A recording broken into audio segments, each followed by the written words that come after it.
Hi, everybody. Thank you for your patience while we deal with technical stuff.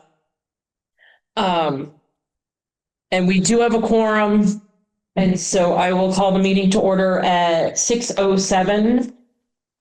And we can do roll call. David Martin. Debbie Guerra. Craig Hutbader. Cheryl Mann. Todd Barrow. McCulkey. Kelly Tarbell. Lane Millington. And online we have Katie Kay, Katie Benson, Amber, and Lisa. And we have somebody coming in person, so they'd be here in a few seconds. Yes. Is the door unlocked? Nope. Okay. And we're going to get the door unlocked for you, Katie. Shut. Okay. Julie's going to join too. She's driving back from Burlington. So she said she'll be about 15 or 20 minutes late. Yeah, she emailed me. Thank you. Okay. All right. So I would look for a motion to approve the agenda. You're gonna do your ad, executive session. Oh, yeah. And we would do an additional, you had one on here, right? Where am I looking? An additional executive session, thank you, to discuss, is that Labor negotiations. labor negotiations? There you go. I didn't know which one was on there. Sorry. So I have a question about the agenda, only whether we should discuss the need to get another Ludlow member or does that fit under something else? It's on here, isn't it? Yeah, we Yeah. put it out a few Sorry. times. We don't get a lot of takers, Okay, like any. all right, But yes, you are not wrong. okay. So I would look for a motion to add an executive session for labor negotiations And approve the agenda. and approve the agenda. Thank you. I'll move that. yes. Thank you. I'll second. Thank you, Jen. Where are you? I figured we would just do it with the other executive session under 10, 11, 12. Thank you. All right. Any discussion about the agenda? All those in favors of approving the agenda as amended? Aye. Aye. Thank Aye. you. All right. Approval of meeting minutes from September 10th, 2025. I move we approve them. Second. Thank you. Any discussion about the meeting minutes? Amber? Under community input, public comment, I neglected to delete the word none at the start of that when I started typing the community or public input. So I would ask that you delete that. Oh, Delete the word none. I don't see it on our copy. Oh, Oh, maybe. oh, got you. No, I was looking in the wrong spot. I was looking at the last one. Got you. Thank you. Yep, now I see it. So you can approve it with that change. What's that? You can ask for motion to approve with that change. Um, And this is Caitlin Benson. I was not here for that, so I will accuse myself from the vote. thank you. You were busy? Just a little bit. Okay, so, Dave, you made the motion to approve. Will you Right. amend your motion to? Okay. The minutes as amended. Thank you. Yeah. Feel like discombobulated tonight. Dr. Second. What's that? Dr. Second, the second. For clarity, let's do it just in case. I don't know. The agenda. The amended agenda. All right, amended minutes. So just to be clear, we have a motion by Dave and a second by Jen to approve the meeting minutes as amended. All those in favor? Aye. Anybody opposed? And Katie Benson recuses herself. Thank you. Public comment.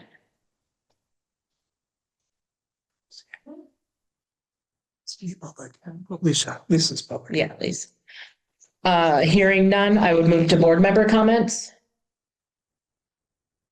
I will say that I did fill out the survey.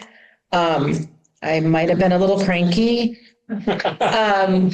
I would be willing to, I don't know if it's appropriate to read it. I don't want to take all that time if it's not necessary. But I felt very weird typing for the board without the board's input. Right, but the deadline, But I had no choice, right? so you didn't really have a choice. Yeah. And so I don't know, what people feel about that. But you sent it in, so it should be on the commission's website. Oh, good. I didn't know that. Yeah. All right. So do people feel comfortable then, just if they want to see what I typed? And if you're upset by it, there is probably recourse in some way. I didn't know what else to do, so I filled it out. And I hope I spoke as you guys would. Yeah, that's fine. Okay, thank you. District report, superintendent's report. Focus really on the financial landscape, especially kind of as it relates to Act 73. I did a lot of kind of calculating and research in the last couple of days on this to try to get a feel for what we should be shooting for as a district and in terms of being able to recommend to the board, a path to follow. So hopefully folks will bear with me a little bit. So there's a $2.7 billion education fund. That's what it costs to fund education in the state of Vermont currently. 1.1 billion is allocated specifically for staff salaries. And so probably the biggest impact on the financial landscape for the coming year is the impact on the education fund from increases in staff salaries. Staff salaries at the state level have increased by 7% over the previous year.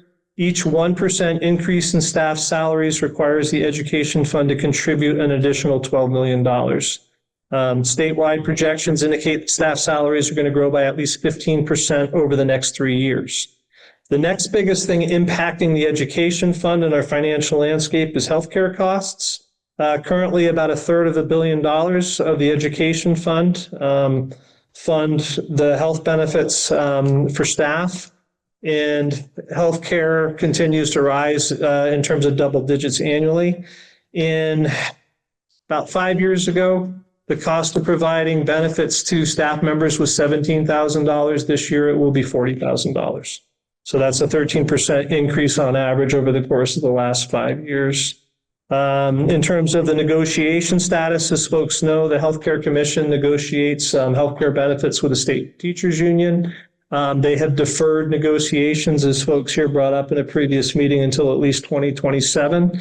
They are focusing primarily on trying to contain costs through health and wellness programming. So that's kind of what we're working on right now. Unfortunately, that work does not address the main cost drivers. Right now, the main thing that is fueling the double-digit increase in healthcare costs is the cost of prescriptions.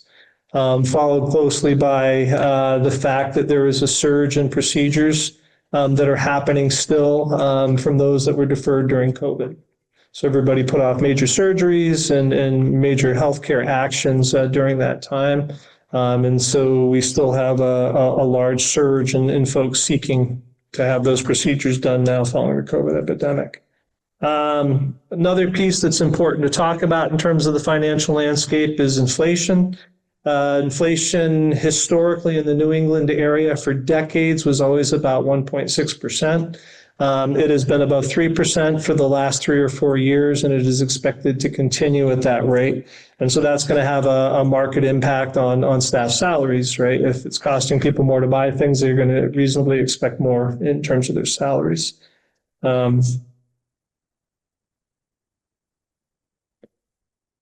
Act 73, and this is just a little aside because I don't think people have spoken much about it.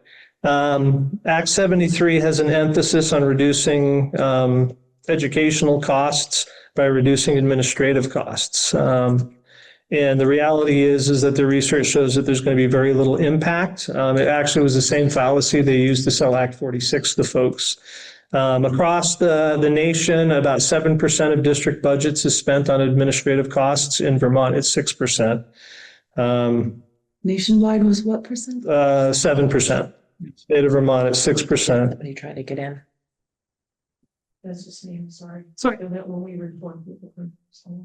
So projected savings from Act 173's administrative costs changes is only about 0.9% of the state's $2.7 billion education fund, which means that it's going to save the average taxpayer about $45, right? If you got a $6,000 tax load, your savings from those cuts is going to be $45. The problem is going to be that the administrators, especially at the central office, are pretty much managing federal and state regulations. And those regulations will exist long after we are gone. And so somebody is going to have to pick up that work.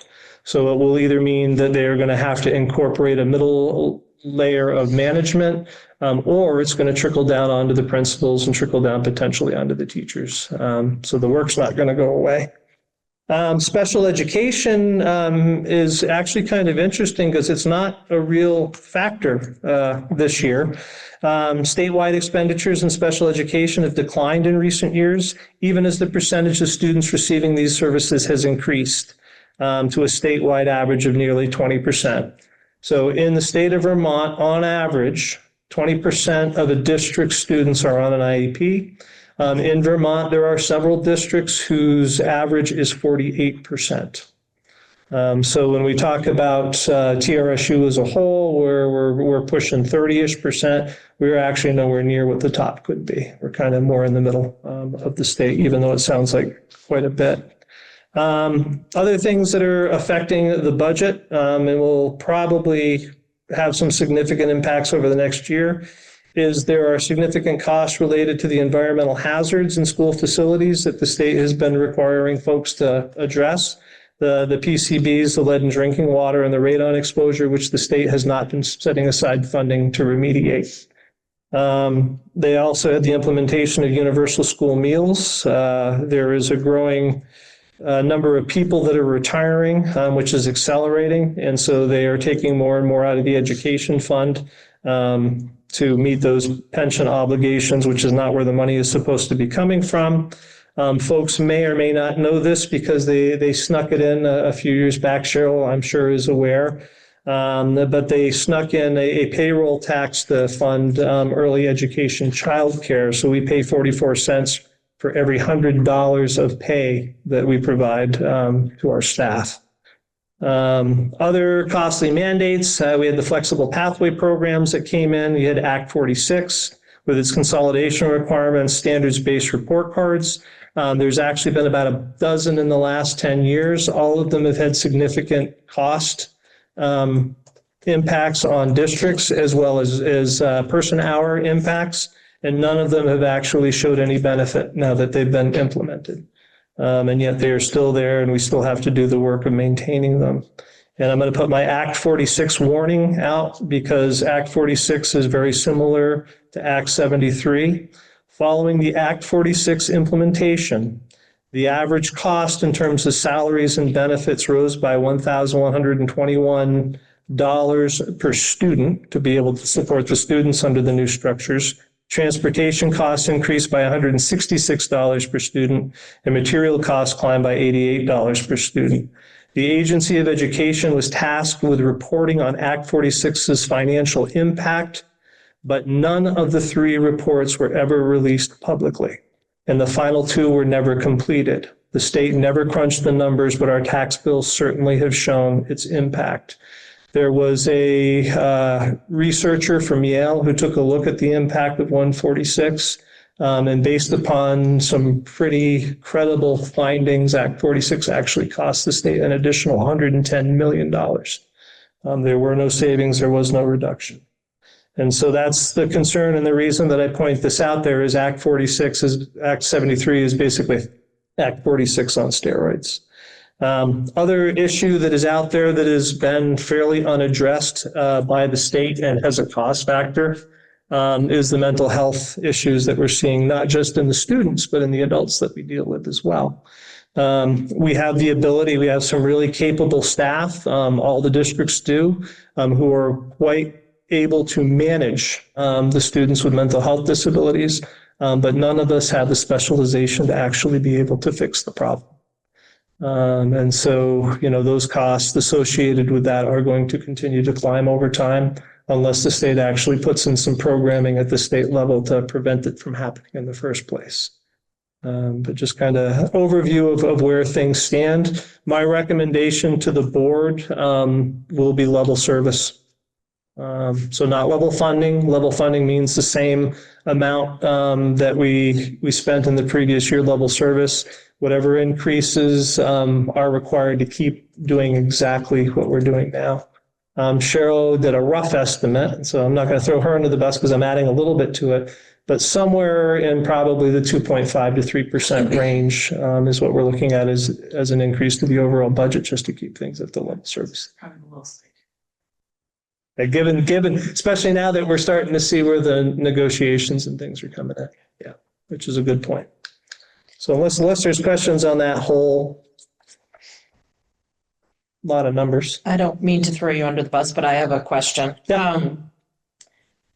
You spoke a lot about the financial impact of 46. In those reports that may or may not have been released to the public as they were supposed to have been, is there any information, or is there information that we can find that's accurate about the student outcomes or lack thereof? I didn't see anybody do any research, but the decline, I think, is obvious in and of itself. So again, that's why I say there's been a dozen or more things that have been mandated, even outside of Act 46, that schools have been required to do that took an extensive amount of time. I mean, the standards-based report cards alone took most districts 3 years to be able to figure it out, and then another year to try to make it a little bit easier on the parents to be able to understand. There has been no impact at all from that massive program. And there's a dozen programs out there that are like that. And all the state had to do was take a look at the states that had already tried it 10 years earlier, and they would have known. So I think, if I were to make a big recommendation to the legislature, is keep your fingers out of education unless you know what you're doing and unless you've done your research. Yeah, so very good point. And I had another backhanded comment, but I can't remember it. So if it comes back to me, I'll be sure to say it. Is there anything we can do about 46? I mean, besides call and email our legislators and demand that the reports are made public, what can we do about this? I think the bigger worry right now is 73, right? Because it's basically doing on a larger level, larger scale of what Act 46 did. I did have the opportunity to meet with a group in Jamaica, Vermont yesterday with two senators there who are the co-chairs of the redistricting committee. And what was nice to hear was that my interpretation was that they didn't feel that this was going to fix anything. They didn't feel that there were going to be cost savings. And their strongest feeling was that the legislature needed to act to, in their words, slow things down. That they should not be moving in this direction until people have had time to actually crunch data, look at numbers, and be reasonably assured that these changes are going to have the impact they're intended to impact before anything is done. And I give them credit. They called a bunch of us down that had been crunching some numbers just to see what we were coming up with. And the feeling is because the state has not provided that. They really have not done their homework in rushing this through. I don't have a problem with them fixing taxes. It needs to be done, but there's smarter and better ways to do it. And 73 is completely separate from 454. 73 was already signed into law and don't quote me, but I believe 454 was the original bill that morphed into 73. Okay. House Bill 454, it was called, and then when the governor signed it, Then it becomes Act 73. Gotcha. And Act 46 is the one that put these districts here for you folks together, as well as resulted in potentially the closing of your Black River High School when it happened. So, No, but obviously Act 73 is proceeding on the assumption that that Act 40, this consolidation that we happened before was a good thing, for whatever reason. yeah. And as you say, there's no evidence. And I'm only add that it would be a hard, so much has changed during that same period of time that when, scores go down in this and costs go up in, healthcare, you can't attribute the healthcare cost increase to Act 46, and so to me, it would be important, but a difficult study to say what changes in costs were in fact attributable to that. You're probably focusing on administrative costs, and say, all right, these two districts each used to have one superintendent, and then they merged, and you had one less employee, or, I don't know what else you do. So, well, the costs based on how the law is written, where the savings would come from, is loss of central office administrators, so your business managers, your superintendents, and your special ed directors. So you would go from about 52 of each of those people in the state right now down to 14, based upon the maps that they're looking at right now, to do that work. Again, that comes out to about a $45 savings for the taxpayers across the state. The bigger savings is going to come from the 1,000 to 1,400 teachers they're going to cut through that class size portion of the act that requires minimum class sizes. When I put those two together, the overall savings for all of this work and all this cutting and all this pain to the average taxpayer is going to be somewhere between $200 and $340 on your overall annual bill. Most taxpayers pay about $6,000 annually on their school taxes, so you're talking a $200 to $340 savings. But the reality is, my perspective of my position, one business manager, I am out straight with two districts and a few that I have. So someone to have a bigger district has to have multiple people working for them in order to be able to do it. So yes, you have one person in that title head, but you're gonna have a bunch of people working underneath you in order just to get that. And it's an SD just makes it one big one as opposed to multiple little ones. But that's not a realistic. yeah. No, it seems likely when you're adding that extra layer, we'll probably add more to cost than you save by Yes. having fewer people who are called business managers. The additional busing alone would eat up a lot of these savings, and I'm trying to figure out how to put a number on that. Well, and to that point, as far as I know, there's currently no cap on how far away people will have to drive to get to school. So, go ahead. I think they said, well, no, I think what they said was they were shooting for 40 minutes drive time We exceed that. on a car. Yeah, in a car on clear roads on a nice day. But that I don't think is in the law that it has to be. I think that was their hope, their wish, from what I've read. So Those people must not be parents. no, we discussed it yesterday, and that did come up, and the pressure is on. They need to define what the threshold is for a reasonable commute. They also need to define what the Constitution means when the state is supplying a convenient number of schools to educate its children.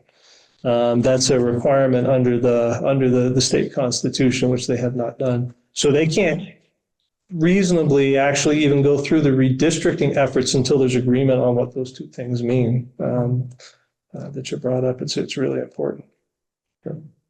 And of course, the law doesn't explicitly say, these 27 schools will close, all that it does is take away the power from a local board to make that decision. And so now, like if we got merged with Springfield and Bellows Falls and everybody, the combined board could make a decision And my thought on that, Dave, is the state's not going to say it. They're going to force division among the new communities, which is not going to be healthy to start a relationship with big, huge divisive tactics. The new administration of the bigger districts is supposed to do the assessment, not make the decision, but do the assessment of its schools.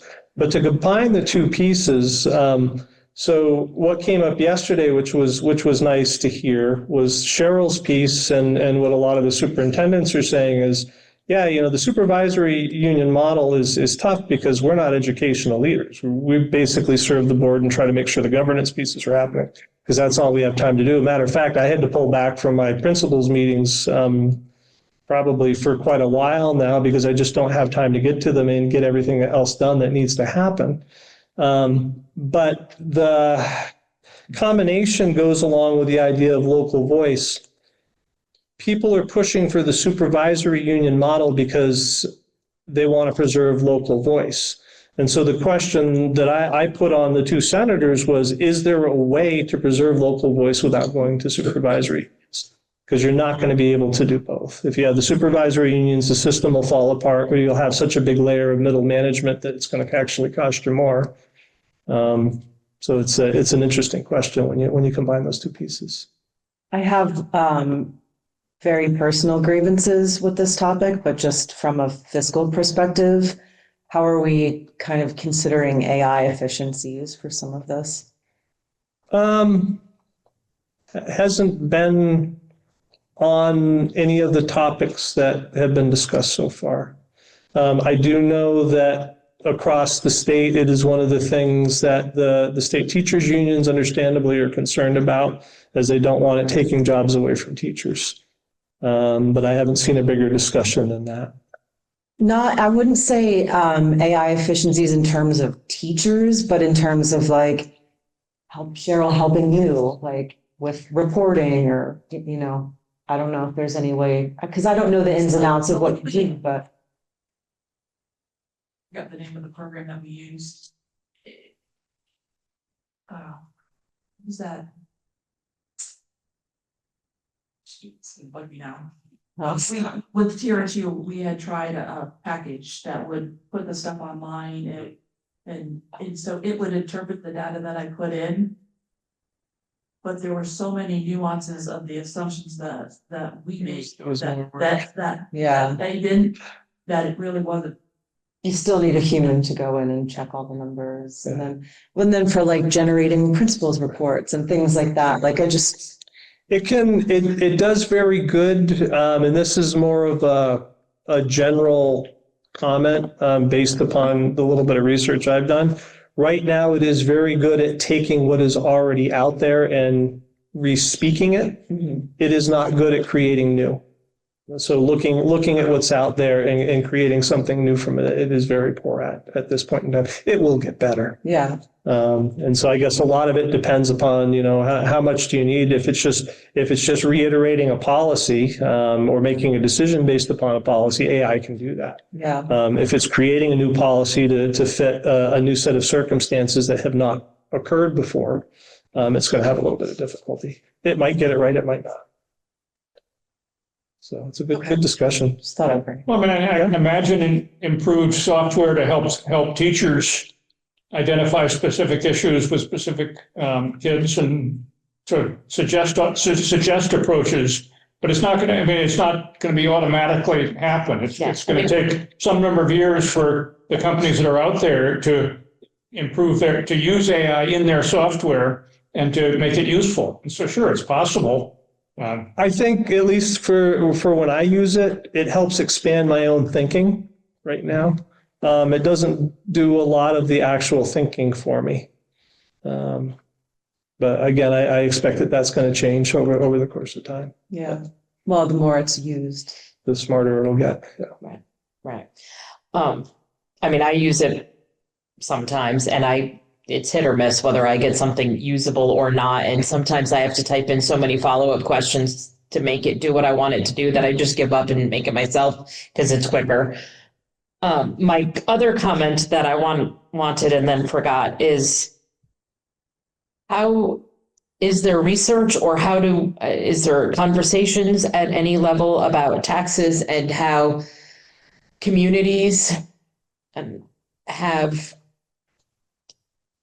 in the past offered services, maybe mental health services or other such things that now schools are picking up and we're paying for because the communities don't have enough resources, and we as schools are finding that we need them, so we're providing them, and they're a great impact to our budget.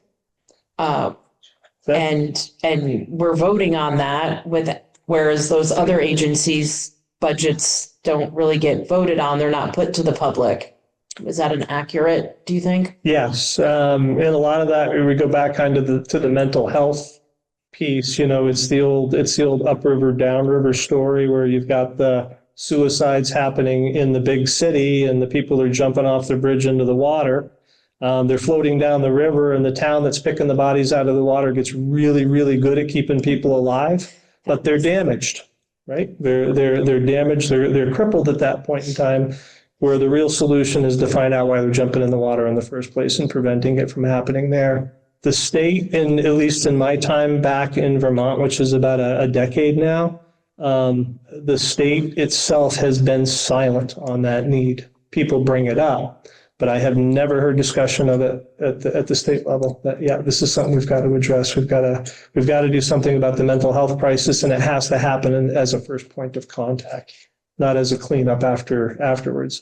I wonder if the schools taking it on because we had to has taken that burden off of, or at least taken the belief off of folks that it's a burden that needs to be addressed. Julie? Hi, sorry I joined the meeting late. My question is about, I caught, I think, most of your presentation about your remarks that you made in your analysis. Did you get the impression that, and it sounded like it was great information, I really appreciate your sort of advocacy and, telling the story of our district and our experiences, but did you get the impression that the folks you were presenting to were sort of engaged in these topics and, internalizing the comments that you were making and the analysis that you presented? Yes, they literally were hurting and wanting data to be able to express their concerns about the impact of Act 73. You could feel how concerned they were about it. They didn't even need to speak. What my impression was is they were looking for the data to be able to support their arguments. And that was concerning in and of itself when you have people making a decision that is this large with no data or research to back up what they are doing. That's deeply disturbing. It's even more disturbing to me that the redistricting committee only had eight meetings to get this all done.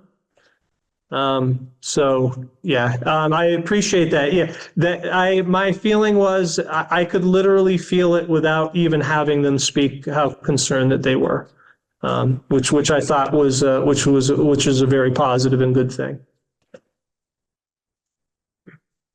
Any other questions or comments for Lane? No. All right. Principals reports. Lee, do you want to move yours and I can turn it off there so they're gonna stop? Yeah. Give me just a second.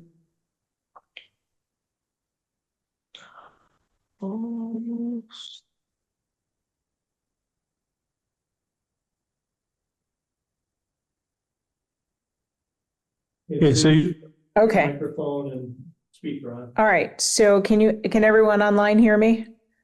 All right, so Ludlow Elementary School playground update, PTG, along with some additional funds that were left, I think from MAC grant. the MAC grant, we were able to put out to vote with kids last year about a piece of playground equipment that they would like to see on the playground. They voted for a tree house, and the tree house was delivered on Friday. Has not yet been installed, but they're excited. There's a climbing wall aspect of it and some different fun things. So they're really looking forward to that coming in. Our combined PTGs brought to Ludlow Elementary School a BMX bike assembly, and really tied in nicely to our school values of being safe, courteous, and responsible, and persevering and working hard. That was about a week and a half ago. This past weekend, Ludlow PTG had their Harvest Fair, which is their major fundraiser for our winter sports program and assemblies, and they had a phenomenal day and a beautiful outcome, and we appreciate the fact that they do that for us. Our assessment data is in. We have the fall MAP assessment data along with the DIBELS data, which is an early literacy screening for our students. That's attached at the end of this report. We did see a little bit of summer slide, and we did also receive our VT CAP assessments, but they're still embargoed. So we can't share that data out with us. Out with you publicly, but what I can tell you in looking and analyzing our data, we had set our goal of increasing our scores by 20% from the previous year. We met that in reading. We were close in math. So we're hoping to meet those this year. And transportation, we still are in the process of trying to figure out transportation for Ludlow. We still haven't had any applicants for bus drivers. I've had conversations with Craig and his bus driver, Dennis, as well as meeting with Sue Willis on the Green Mountain side to see if we can find a way to offer transportation to our Ludlow families. That may mean that we potentially will have to make a shift in our start time in order to accommodate both schools getting kids to and from. But we're not quite sure what that looks like yet. And so it's still a work in progress. As soon as we have more information and we have things nailed down, I will certainly reach out to folks. In my report, I included some definitions because I think sometimes we don't know when we're looking at reports. So what percentile means, mean, median percentile, the distribution of scores, and you'll see these things down below in my report. So fall MAPS assessment, we assessed about 60 students total at Ludlow Elementary School. Again, remember, we have pre-K students who don't take the assessment. We also have students who are part of the TRSU Treehouse program. They also don't participate in the assessment, and there's several students within the classrooms who take alternative assessments and don't participate in this assessment. So that's why our numbers are at 60. Our median reading score was in the 62nd percentile, and our median math score was 67th percentile. So those percentiles, the blue and green, are the proficient scores. Those are going up, and our students who are scoring in the red are going down. And where we're seeing a flux is in those orange and yellow areas. So we're moving those up, and then kids are moving up from there. So we're pleased with those results. The DIBELS scores are below. They break theirs down in core support, which is Tier 1 classroom instruction in the blue. Again, those kids are exceeding proficiency if they score in the blue. Green is proficient. Strategic support are those kids who need a little extra to kind of get them to that being readers, and it's based on where they are at their particular grade level. And of course, the red are those students who have some intensive needs, and it's given in 3 times a year: beginning of the year, middle of year, and end of year. Again, we have kindergartners who we assess that came right in out of preschool, and we assessed them the 2nd or 3rd week in September. So everybody was back and getting their feet under them. With the MAPS assessment, we gave that a little bit later. So those are our results, and I'll turn it over to Craig. Sorry, Yep, before you sure. go on, if we think that we're getting results because we're testing, right, when they get back from summer break, Mhm. would we consider postponing these tests to maybe like the end of October? Give them a little more time? So the tests are normed and they have a particular window. So, within that window, because they're normed by when they're given, because they have that window, we can give them within that window, but we can't go outside of the windows well, we can go outside the window, but then it wouldn't be normed and you wouldn't have It would an harm the accurate. integrity of the data. Yeah. And it's like the fall window is when we do it, and then winter is around January, end of January, and then May in the spring. So, and it's nice to keep them consistent because then you see over time individual kids, how they're progressing. What is that whole window? The fall window opens, I believe this year it opens September 6th. Okay. The Dibbles assessment was given Right before that. right after that. Right after that. Right Yeah, after that, 13th, yeah. the 13th. Yeah. The week of the 13th, and we did our MAPS assessment the third week in September. Some kids who were absent took it right before the window closed last Friday. They're weird tests in a nice way. In that it actually, each of the assessments at the 3 different points in time they'll start off. They're not expecting kids to have end, like if they're a third grader, they're not expecting to have end of third grade knowledge at the beginning of the year. Right. When you get to the middle of the year test, they are expecting them to have the knowledge of a typical third grader who is halfway through third grade.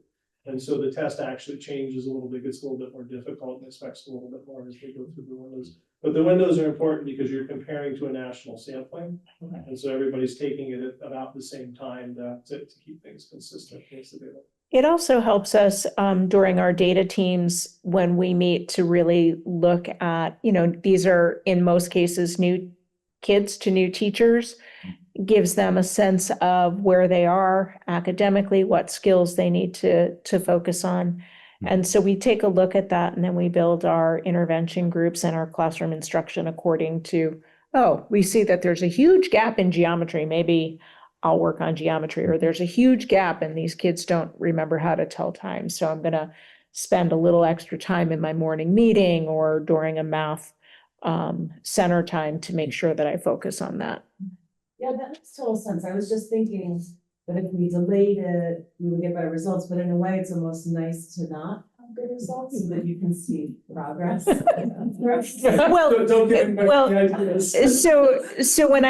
when I was preparing this, I looked at our data from last year compared to this year.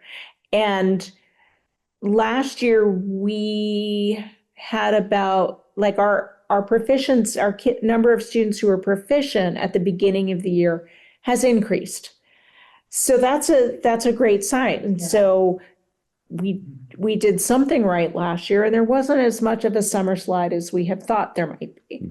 So that really is a good thing to see. We also, as a district, have a program now called Open Architect, and I won't bore you with the details, but it is a phenomenal way for us to look at overall school data. And eventually, I would love for us to use those reports to share out with you so you can get a sense, because not only does it show where we are now, but it shows the progression over time. And I think that would be really powerful for our board to see. But again, it's brand new to us. We're still getting our feet wet in using it. It's phenomenal. We can drill down to individual student levels, and we can look at a student over time and look at their profile. We can look at their attendance and things like that. And it's for our district, it goes from kindergarten all the way through 12th grade. So we can see longitudinal data on kids and groups of kids. So pretty cool. And we can drill down, we can see the Ludlow-Mount Holly side, we can compare our 2 schools, we can put our two schools together. We can look at a comparison between Ludlow-Mount Holly and the TRSU side of things or the overall district. So pretty powerful. So stay tuned. We'll show it to you at some point.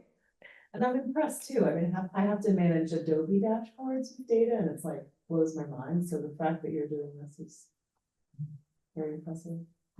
Dave, did you have a question? Yeah, can you say something about the relationship between the two tests? You know, the one showed that 42% of your kids needed intensive support, whereas the other one showed that much smaller percentages than that were way behind. Yeah, so it's two very different assessments. The Dibbles assessment is a one-to-one reading assessment that's given, and there are things like, do you know your letters? Do you know your letter sounds? And then it moves into, okay, we're going to put these letters together and it makes up a nonsense word.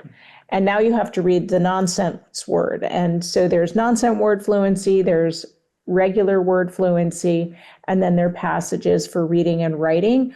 So it is a one-to-one, more intense, more in-depth look at a student profile as opposed to the NWEA MAPS assessment, which is an online assessment that adjusts to a student as they answer questions, and there's a set number of questions. So the Dibbles is far more diagnostic, diving much deeper into what skills students need. And again, some students are not familiar with and that Dibbles assessment is given by a reading interventionist. It's not given by the classroom teacher. So there's not necessarily that relationship yet. Mid-year, we should see. So as our interventionist works with those students that are falling in that intensive support area, it may be that they've not had access to the skills yet. It may be that it was a wonky day. It may be that they didn't have a relationship with the interventionist. So when you put a person in with a single person and it's not a computer adaptive type thing, there are all kinds of factors that play into how those results come out. Shotgun, good description too. Shotgun versus the rifle. Mm-hmm. One gives you that big, broad, general overview. The other gets really discrete about, which specific skills is the student doing well with, and which are early. And again, the online assessment doesn't go into the depth that this Dibbles early literacy assessment goes into. But somehow it looks as though, even though they lack all these skills, they manage to do pretty well on the other test. And it does test different skills. Yeah, and in the MAPS test, they're reading passages. So it's like, it does include these foundational, very specific skills. You have to have them to be able to do well on the MAPS test. But it's also fluency and it's comprehension. So are they understanding what they read?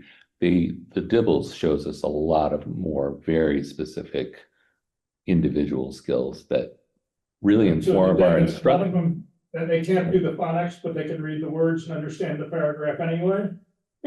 Well, not necessarily. And again, the MAPS test is an online assessment and it's multiple choice. Okay. So a student might have 4 responses. K-2, the test is read to them. So the prompt comes across the screen. Can you click on the apple? And a student clicks on the apple. Can you click on the letter A? Can you click on the letter C? What 2 letters make this sound at the very lower levels? Where in the Dibbles assessment, a teacher is sitting across from the student. So on the MAPS assessment, students have a 25% chance of getting an answer right. Just guessing. They could guess. And we've had cases where we've seen a profile come back on a student and we're like, there is no possible way that's accurate. And then when we look at the Dibbles, it's like, yep, that's far more accurate. So on the assessment, they were really good guessers on that day.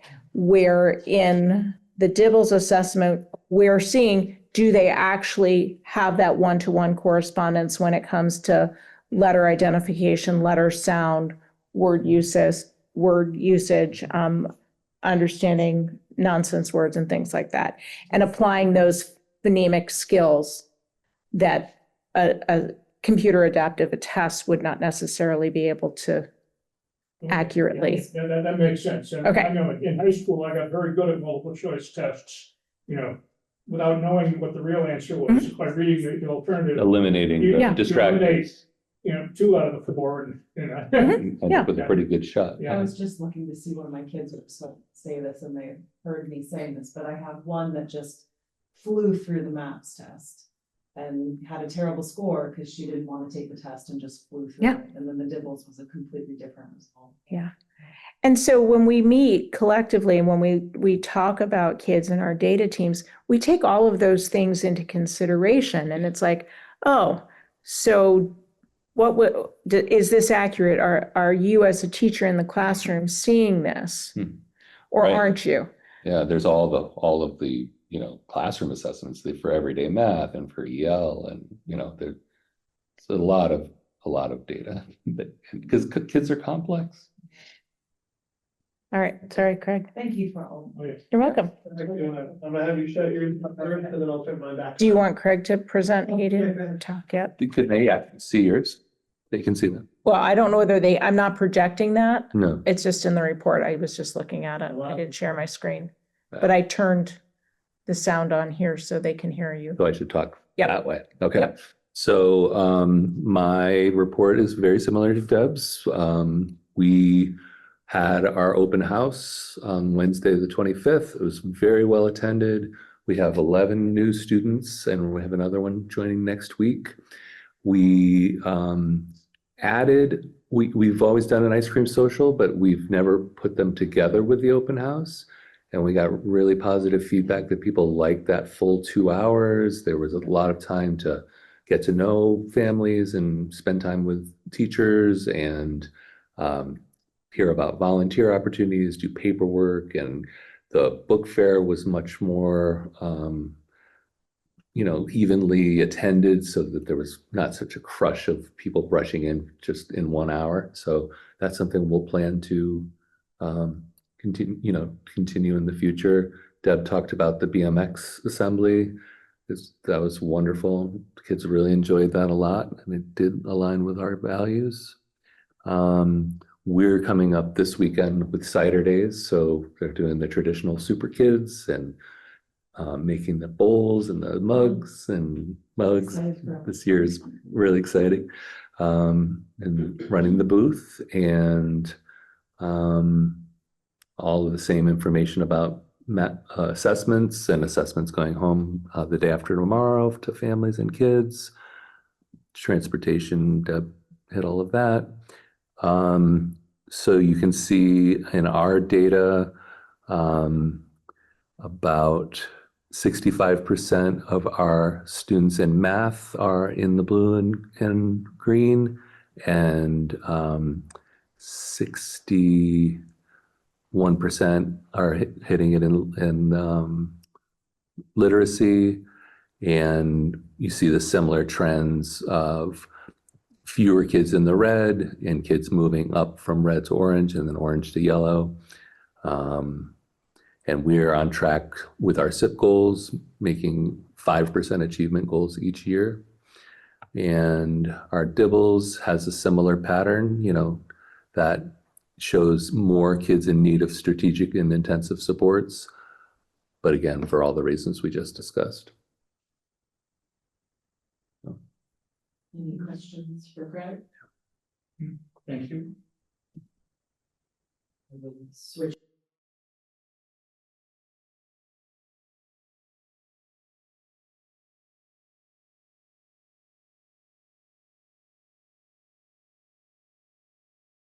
Try to turn the microphone back on while it's in a meeting, it glitches. Can you hear us now? Yes. Thank you.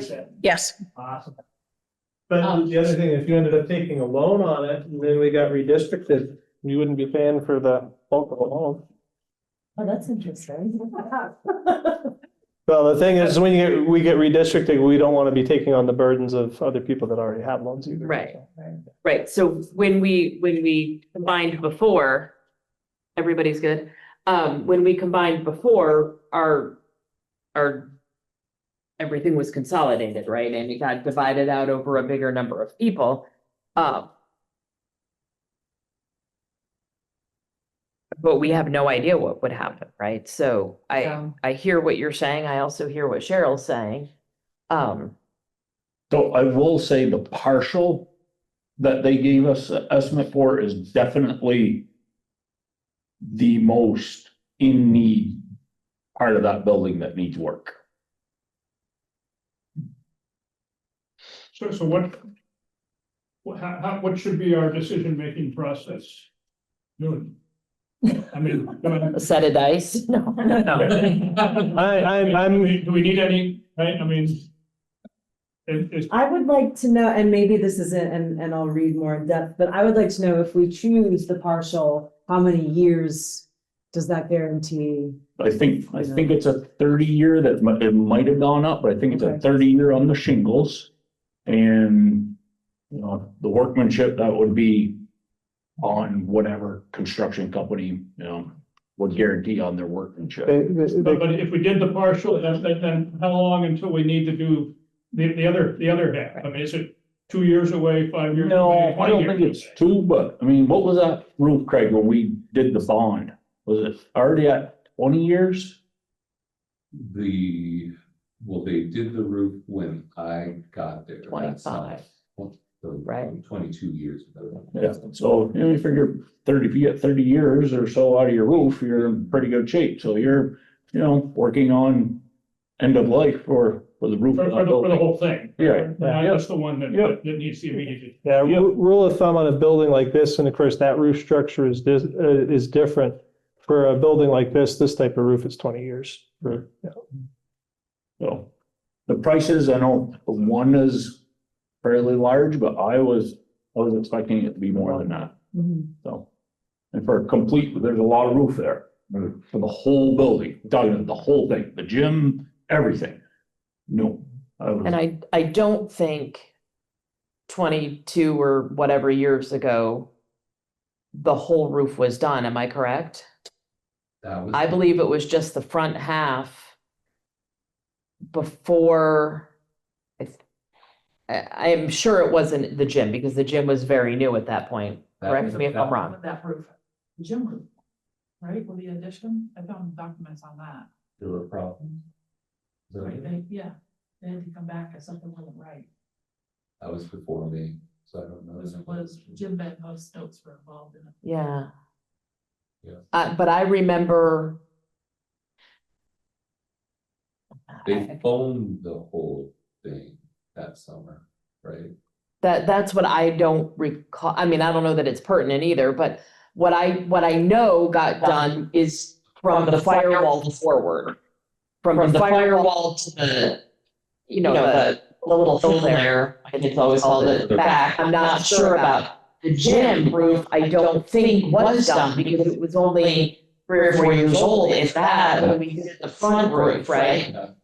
That's why I don't think, so that's why if this number includes the gym roof, I think that we're just good for, you know, I think what must be is the front half, That's the middle quarter, and then the gym is I think it's 3 separate times. So the partial is the cafeteria, the front office, and the whole playground side. That's the partial.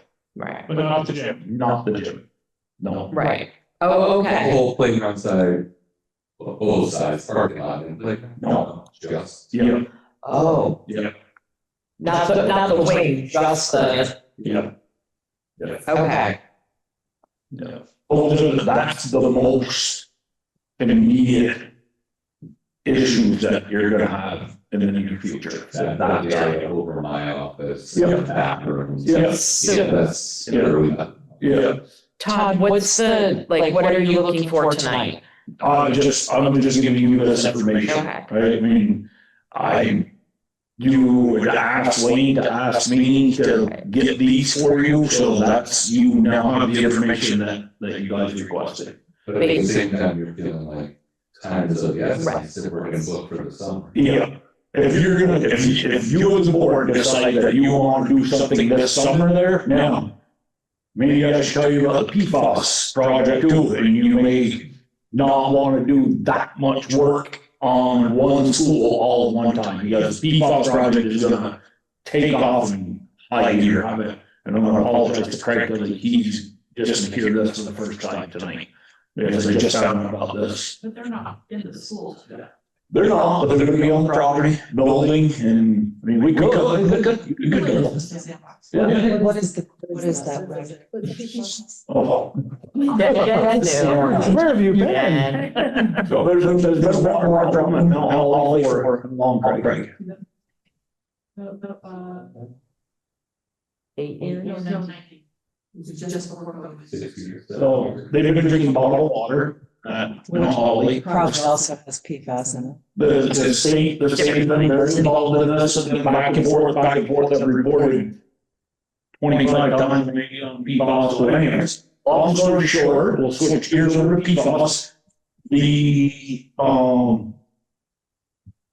received a 452-page bid document, from Craig, our, engineer, environmentalist.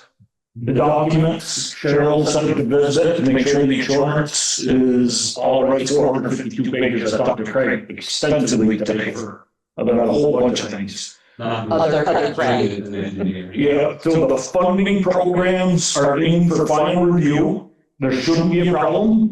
They're thinking those will be back in 2 weeks with full approval for the funding. At that time, they want to put them out to bid within the next month. So this is how fast this is moving, right? This is gonna happen. For 6 years now. Yeah. So they're talking about roughly 45 days for the bid process, and it goes, and this is Craig's words, that during deer hunting, not a lot of these companies are gonna bid during November, early December, they're gonna be in the woods hunting. So he'll put it out for 45 days. He wants to have the bids opened by January or February and award the contract to a contractor. We're scheduled for early spring to begin the project, which is, pretty much a very advanced RO machine, reverse osmosis, and then take care of the PFAS and then pump fresh clean water into the school. That's the short version of it. So is there something we need to approve so that can go ahead, or do we all need to know? This is not using the town one? It is, yeah. So all that water from the town will go into a building. That they're gonna build. Yeah, that they're gonna build, and that's. Near the sheds. Yeah, and this water unit is gonna go in there, Cheryl and I were talking, there will be a budgetary impact at some point to operate this. We'll talk to Craig about that when we, Craig, our engineer, about what that costs, we gotta be. CJ. Yeah. So just clarity, all of what you talked about, setting it up, the initial cost is all being covered by grants from The state. Correct. Eventually, there would be maintenance and upkeep costs that would be absorbed by the board. Or by the district, correct. District. Yeah, there'll be, you'll have somebody come in to clean the filters at a, periodic time, and there'll be a cost. There'll be salt that'll have to be put in, I think, Dispose. Do we have to dispose of the wastewater? No. We don't have to dispose of the. They'll take care of that. Whoever takes care of that will take care of the filters. $23,000 from what I remember. That's what I remember. Yeah. 20 to 25. Yeah. So that'll have to be added in, but we'll talk to Craig Jewett and get a more solid number in that when that gets. Here's an interesting question. Do we know how the PFAS got there to begin with? And can we sue that company for the? Well, I think we'll be careful with that, because the way they're saying it's from years and years and years, not just at Mount Holly, dumping, chemicals and, floor waxes and everything down the drain, and it, leached out into Killington's dealing with this, everybody. There's a lot of people dealing with PFAS right now. With Craig Jewett was that likely the state's not gonna do anything to clean up because there's no here's the source. Yeah. You know, it's there. It's But everywhere. it's not like, Yeah. so that you can clean it. It's not like the down, Bennington and the New York. where we get- And when it first happened, there was, everybody in town had a theory about how it got there. So that there's no way to point a finger, I don't think. No. Yeah. So this is good news. This has been going on for a long time. This is good news for the school. The school have drinking water. Kids can drink out. I don't think gotten used to bottled water, but this is good. This is Now good we're gonna have to for us. reteach them not to put their mouth on the Yeah. fountain. So interesting. With that, then you'd have to decide what you want to do about the roof. But there's no cost associated with this. Not right now. Nope. This is all funded by the state. That number that Cheryl and I are remembering, 2025, that is a few years old, so things are all more expensive. 25,000, not 2,500 per year for this filter? Well, it's for the maintenance of the system. But Yeah. Is it like a Culligan? What kind of system is this? Reverse osmosis. It's like a 20 by 20 foot building. Yeah. How is the filtration. This It's a filtration system and, there's gonna be black Would you like lights. to review the bid? I mean, you can buy like a Culligan home water filtration Well, system. the state's involved now. This is way out of our hands. This is. Yeah. Oh my God. Okay. Right? Yes. All right. So between now and November's meeting, is this what we're saying? We need to think about, ask questions, organize, and be ready to vote on PFAS and Nope. roof pipe down. No vote on PFAS. That's just gonna happen regardless. Okay, good.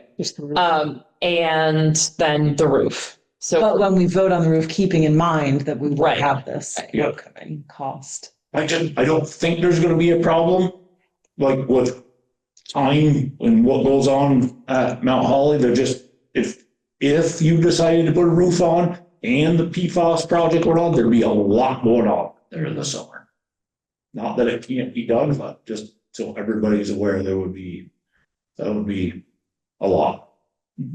But it's different people and it's like different parts of the, Depending on what you decide to do. They Right. did to the school already, right? What's that? Didn't they drill to the? Yeah, school? that's all done. The drilling to the school's all Looking done. up within the school and then working on the building that's over by the Correct. town. Yeah, yeah, We shouldn't bother the roof. there should. No, Well, the town office was affected too. Are they part of this project? That has to be because they're gotta be drawn from the same water source.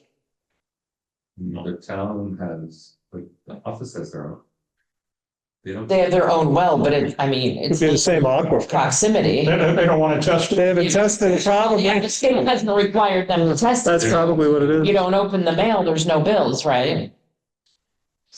There Yeah. might be a cost sharing, but the state's on. So it's probably just. Let's not make trouble. yeah, All right, so that is on the schedule for November, on the agenda for November, right? Good enough? Okay. Yeah, Cheryl, do you need anything, in November, do we want to be voting on approving specific documents, right?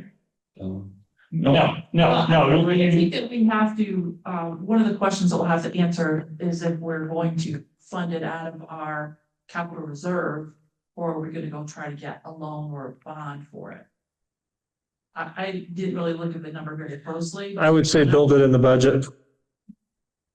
Have it in the budget, but I did look closely at the number. I'm pretty sure that we have money in there now, and I think 350 going in there this year. So I think that we can cover it under that. The question would be, is there any other capital projects that are coming up that we need to be concerned about? Mhm. As we go into that? So we could put together, well, but I don't want to put a bid document together and then find out that you don't want to do it, so. if you did it over, like Dave said, if you did it over if you split it between a couple of years, it probably. You pay some money in June and some money in July, right, and it's other. To answer your question, what you're gonna need in November is a decision on what, if anything, you wanna do. You wanna do one of those three projects, or you wanna do nothing? That's what you're gonna have to decide on. Say that again. you'll have to decide on one of four things. Either you want to do nothing, or you want to do one of those three, or a partial, a layover, or a complete. She's saying she needs the paperwork. And I'm still winning against the plan. I am, yeah. Yeah. I can't really. And we can't, Right. we can't do It's a nothing. part. Or a wall. If what you see as the main advantage and disadvantage, be so commercial and a whole. It's a really good question, right? So when you look at those price differences between that partial, and it's not half of the roof, it's close, but it's not half the gymnasium, the big chunk of the roof, which is a part of it. You have, I'm sure they've added price for, it's so much money just to get them there, regardless of how much roof they put on, right? So that price is already added in. So it's not half. So, I mean, I don't know, if you're gonna take this plunge and you're gonna go for this, I mean, if you're right at it, right there, for that amount of money, I mean. I mean, speaking for myself, I think I have enough information to say that I want to do the whole thing. Well, I mean, I think I'd have to agree with you. Yeah, and so, I mean, are we, can we even decide that today? And as, now, not as a final decision, but as a sort of guidance to our staff to come to us with what we would need to approve at our next meeting.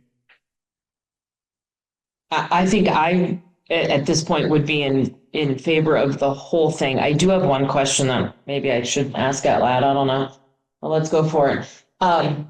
If we do it and we do it all with a crown and some diamonds and some platinum too, and then the state makes decisions that we don't like down the road, are we in a better place? Probably, right? If we get merged and then we're paying for the bond versus the out of budget, would we be better off bonding it out?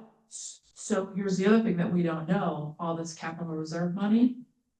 What is it gonna do with it? So I would prefer that you put it in local and keep it in the community rather than it pays for addition to rivers. As a part of the assessment as well, that the administrative team that'll be taking over at some point in time is supposed to do, the quality of the buildings will be a big piece of it. Right. No, I'm not talking about whether we do it or not. My question is, do we bond it out so that it then may be distributed among a bigger group of people paying the taxes, or do we pay it very locally?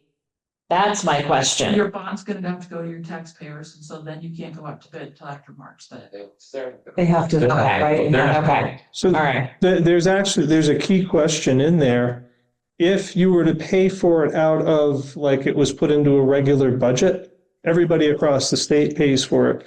The state has been changing its opinion on people going out to bond and what portion of that comes from local versus the ed fund. I think they blocked it from coming from the ed fund at one point in time, not too long ago, but that's worth looking at doing some research on. About 2 years ago, that any kind of going out to those bigger pieces is more local than it is coming from the ed fund. Okay. Yeah, that was my only thought. Right. No, it does look to me that there's a lot of uncertainty now about what the legislature is going to do next summer about bonding. And so to me, we should go ahead and pay for it either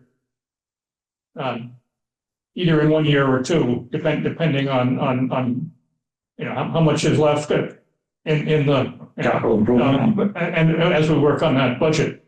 But I mean, is that enough guidance for now for what to, or do you want us? Which of the three would you rather have us look at? Which I would say, which is the preferable? I'm sorry, we do. Of the three choices, which would be preferable for us to start looking at pursuing? The big one. The big one. Gotcha. Okay. Out of a year or two of capital funds. Right. Gotcha. And it doesn't help us if you make that vote tonight. I don't think we can make that vote tonight without it being on the agenda. I mean, that's a lot of money to vote on a non-agenda item. Right. Yeah. No, I mean, but I think we can So ask the management to come back to us with the details of what we would need to do on that choice. Right. And we probably don't need to spend a lot of time on the other alternatives. Good. Is that? Yeah, I mean, I think barring any, midnight thoughts that I haven't thought of right now, I think the whole thing just makes the most sense at the moment. We can't predict what the future is going to bring. And so I think we have to do what's right for right now. And, For the future, we want. And is there any need for a facilities committee or we can, you have what you need? Right. We got what we need. Yeah, and Julie has a question. Hi, those of us in Zoom, and I assume the note taker as well, missed the sort of critical beginning part of so this. Hang on a second. Yeah. Yeah, we're switching computers again. Can you hear Julie? It's me. Hi, can you hear me? Now we can. Now we can. Okay, so those of us online missed it sounds like the key opening portions of this item. I see the quotes, but I am confused about what you're talking about with respect to the 3 options and then the discussion related to the bond. I don't know if Amber caught those, but that was all silent for me. So I'm not sure any of that has been captured in. No, I don't know what part you actually heard, Julie. I think the opening part that you're referring to is Todd was giving an overview. There are 3 quotes. He did not think it was appropriate for us to say the company or the actual numbers because it wouldn't be good practice when we do go out to vote for it. So the least expensive would be an overlay of shingles to the current roof. The mid-priced one would be a partial replacement. It would be the. No, you got that Ralph backwards, Kelly. Okay, then. The middle one is, the low one is the partial, the middle is the layover, and the high. Oh, okay, sorry, thank you. All right. And the high is what? I missed that. A full. Got it. Okay. And what can you, what was the discussion around a bond? So for the full roof, we would need to go out to bond? No. We would be able to, what we think would work best would be to do it out of capital improvement over 1 year or 2, and we could make that happen. Right. Okay. Okay, thank you. I thought I heard discussion about a bond, but. We did bring it up in that we could take it out to bond, and I asked if it wouldn't be better to take it out to bond with the uncertainty of, Act 73 and whatnot. But the consensus in the room was that it's actually probably better to do it more locally than with a bond. Great, thank you. Yes. All right. Any other questions or comments for this facilities report? Just so you know too, there's like 150,000 in capital reserve now, and we have 300, about 150,000. And we have 350 budgeted to go in this year. We haven't moved in, so you'll have around 500. Perfect. Thank you. So if there's no other questions or comments, then we'll look in November for the information needed to actually vote on putting this out to bid. And if we have questions in the meantime, we should get them to Cheryl or Todd, Lane, right? Curriculum report? Oh, sorry. Thank you. The report should be in the folder, unless there's questions about the only thing that I'll say is that we're trying to move from a more centralized way of doing the curriculum work to putting a lot of that work back onto the principals as the educational leaders of their building. There was a tremendous amount of work done on a variety of projects that were very supportive of the needs of the different schools, but the needs at each of the schools is not quite the same. So they basically have a buffet, a menu to choose from to figure out what is best for their school, to tailor it to their school. And that's kind of where the shift is happening right now. And I believe, well, October 14th, you guys have already planned out what's happening at your school levels in terms of the professional development for that day. So I think it's a good change. If we're redistributing this workload from the curriculum director to the principals, does that mean we're going to be looking at eliminating the curriculum director position? So there's two pieces to that. Part of the work that she is doing is facilitating and helping them get what they need to be able to do the work that they do. She's also kind of oversees it. One of the things that we'll be talking about at the principals meeting is that the district goals are pretty distinct, as are the school level goals, and making sure that the work that they're doing is tied into that. She also potentially, and this is probably a discussion without putting names in it, typically curriculum directors oversee the funding within the district from the federal government. Because most of that money is designed to support the improvement work that schools are engaged in. And so it makes sense the person that's overseeing it is also the one who's getting the proper funding for it. But there is a person who's currently in that position now. So that may be a discussion that needs to happen. Okay. Yeah.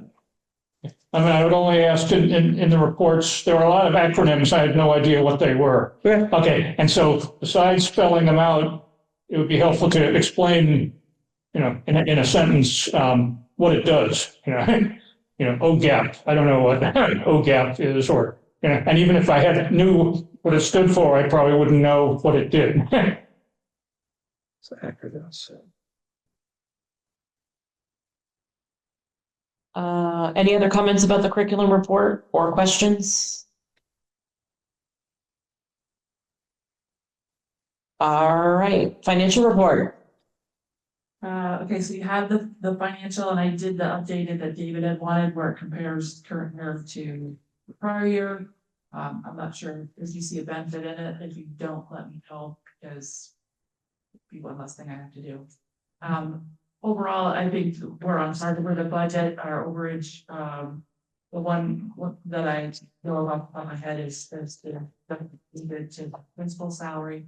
Other than that, it looks like you're pretty on target for this time of year. We have completed the audit on-site portion of the audit. And now they're asking me, pelting me with questions on a daily basis, which is like, okay, stop, you were here. But the draft is due to us by November 15th. So just to throw this out there, I know there's been a lot of discussion about Claremont High School and what's happening to them. My understanding is that they hadn't had an audit for almost 10 years. And someone read a deficit as a surplus and gave it back to the taxpayers, which doubled. So Can you say that again, a little louder? I just want to make sure I heard what I think I heard. Deficit as a surplus and gave it back to the top. They used their coupon twice. Double coupon, a big old Claremont market basket. Wow.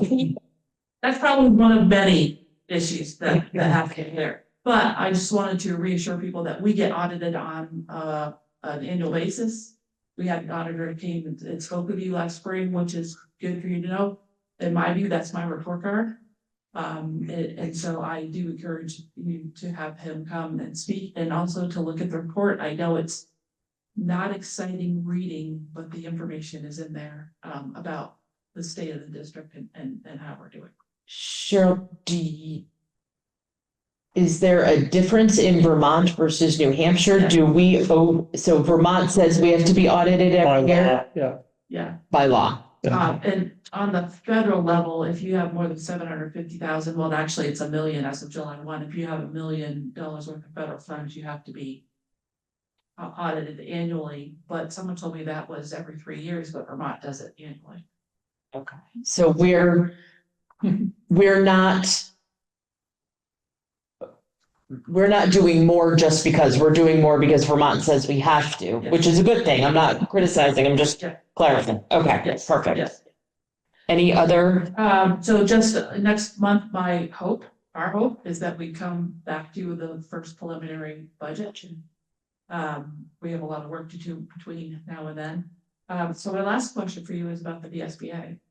Because I have an outstanding balance on an invoice that they're asking me for, and this organization is my holdout.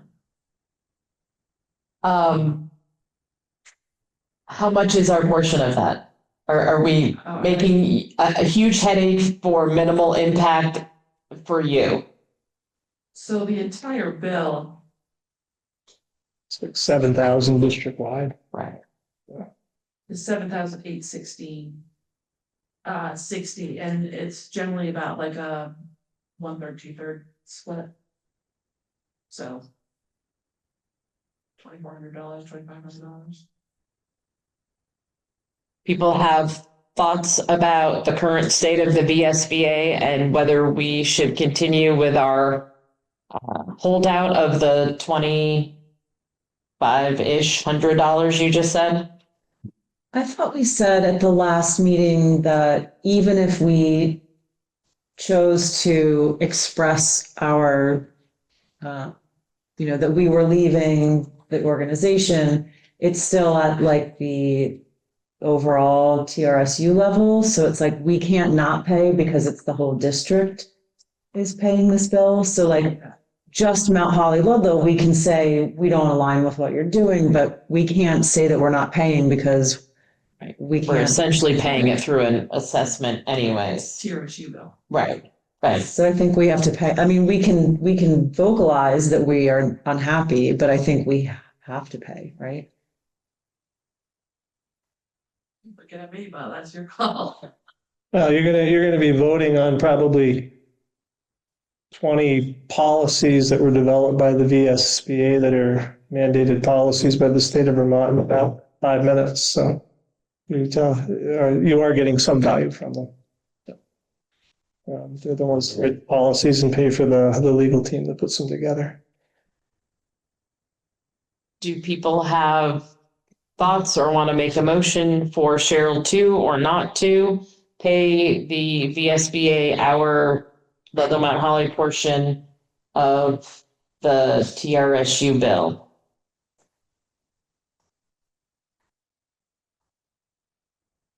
I guess if we decide to go ahead and pay, I'd like to send the message that there's gonna be a lot of decisions to be made in the next 6 months, right? More or less, right? And that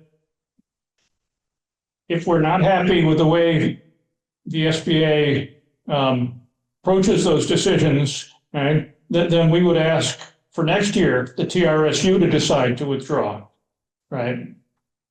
Could we put the money in escrow and just do like when you lived in New York and your landlord didn't do certain things, you would put your rent money in escrow and say you can have this when you fix ABC? So technically we're paying our bill, we're gonna put this money in escrow and they can have it when they start actually doing what they said they were gonna do. I don't want to make a lot of work for Cheryl for $2,500 that the VSBA doesn't even really realize we are or are not paying. That's my only, I like the idea of digging our heels in because I'm kind of all about that, but I don't want to make a huge headache over nothing. And I don't know that our $2,500 makes a big enough impact to balance out the headache that it would cause. That's my question or my statement. I don't know. I think you're gonna make a bigger statement by sending them a statement than not paying. Yes. So let's do that. Okay. Somebody want to make a motion? I move that we pay our, how do I have to say this formally? Do you have to say the amount? To authorize Cheryl to pay. To pay your dues to the VSBA. Yeah. Okay. So I move that we pay our dues to the VSBA. That's All you need. In pennies. Pennies. Yeah. Somebody want to second it? As long as you're willing to rent a dump truck to take it out, yeah. I can I second got that. one. Is there a second? She seconded. I'll second Sorry, I that. didn't hear you because we were giggling. So all those in favor of paying our VSBA dues? Begrudgingly, yes. Aye. Anybody opposed? Yeah, I'll oppose it. Okay. Go, Julie. You guys want to assign somebody the task of writing the, A statement? Sure. All right, there you go. Okay. You can add your statement to my cranky one on the other thing. Kelly, Yes. point of order, if you have a non-unanimous vote and there's Oh. anybody on Zoom, it has to be a roll call. Yep, so we'll do a roll call. KDK, do you vote yay or nay on the paying the dues? Yay. Dave Martin, Yes. Jen McCulkey, Yes. Katie Benson, Yes. Julie McKenzie. No. Thank you. All right, are we moving on to old business? Perfect. Updated required policy, second read, board operations and personnel. so there were multiple, I think A was only one, but there were multiple under the Series B, the personnel policies. Again, these are mandated policies. We have to have them. It is possible to change the wording, but it probably should be done if folks have something that they're very concerned about with the advice of legal counsel. But it is our legal counsel that actually wrote these policies for the VSBA, that have provided them to us. So I don't know if there's specific questions on any of A and B or not. Have any huge questions? They're pretty boilerplate. You had most of them anyway. We were just, as we redid the website, like I said, we noticed that some were a little out of date and some, there was one or two of the minor ones that were missing. So we figured it was better let's just redo them all based upon the most recent language. On the website, seeing as like category A, category. He's putting the category names on them. I talked to him. Yep. What I was just looking for. And they do now say board operations, personnel, students, instructions. Should be instruction. Instructional, maybe. What do you say? And then school community relations, non-instructional operations. It should be instruction. Yeah, that's my guess. Thank you, because that at least makes it one step more friendly. Yeah, because this says proficiency-based grade advancement, so it should be instructional. Thank you. And then G still just says policies, so. That one doesn't. Working on that one? That one's generic. There is no G for VSBA. Sometimes Okay. you have some of the recommended policies that you may. Okay. Yeah. Cybersecurity and concerning animals are the only two in that one, so. Okay. So those aren't required. Those are ones that came up because of various needs around the district. So we probably had, I know the animal one, we had our own legal counsel create. So geez, that kind of catch all. Okay. So we are on a second read, so you would look for adoption of. A and B, the full series. I didn't print them all out because otherwise. No, but they're in here. I just assumed they were in there too, but they're not. Somebody want to make a motion to approve Series A board operations and Series B personnel? So move. Anybody want a second? Second. Thank you. Any questions or comments about either set of policies? Hearing none. I want to say that there were a whole lot of them. And so I think my preference would be to spread them out a little bit, so we don't have to spend, do quite as many at the same time in the future, Go ahead and approve these, but. Right. But when we get to the new business, like maybe only do the Cs and, and postpone the Ds for, one at a time, something like that. Does that work in the, yeah, No, I just, if we're missing any and we're out of compliance, it'll just keep us out of compliance for a Right. while, but I don't think it's going to be anything. I don't think anyone would be critical. that, right, Yeah. that critical. And I think, I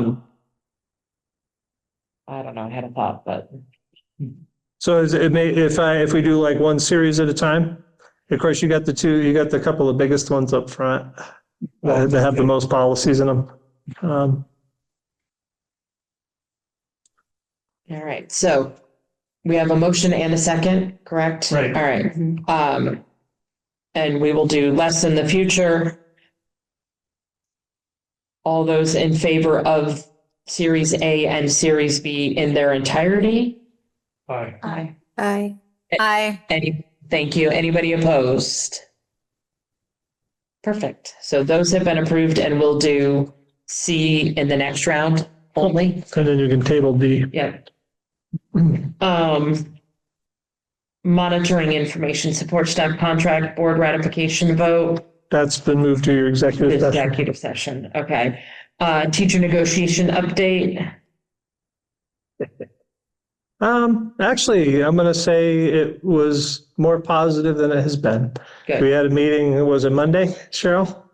And I can't go into a lot of details outside of executive session, but it was the first time it felt like things moved forward in quite a while. So that's a positive sign. And there seemed to be some agreements in areas where there were not agreements before, and some openness. So I felt, at the end of the evening, I felt very positive. Good. And hopefully both sides felt that way. Katie, you're on that committee. Do you have anything to add, Katie Benson? Or you may not have gone, I don't know. No, yeah, no, I was there. I think Lane kind of covered it, and we have our next meeting next week. Yep, okay, perfect, thank you. Open board positions, oh, sorry. So I'm on that. Oh, you are, sorry, I could have asked you. No, because I wasn't there. I got Okay. called to work. But the 14th is a Tuesday and I work Sundays, Tuesdays, Thursdays, so I'm not gonna be able to make Okay, that meeting. I'm in alt, so I can. yeah, Okay. So you're on for, 10/14. yeah. yeah, A lot of it, one of the reasons that it's been a little while since we actually met was because we just got so many people with so many different, I mean, the whole, say, I can blame the Teachers Association on the summer months, but, we're more to blame as we got into September, October. yeah. I'm on the floor, so I can. Yeah. I can't. Oh, don't No, feel bad. No, No. there are things we can't do. Yeah, same thing with the Yeah, teachers, that yeah. life is important. So Katie and Katie will both be able to go on the 14th and hopefully things will keep moving forward in a positive way and both sides, I hope, feel that way. Open board position, we still have one open board position. It would have to be a Ludlow resident.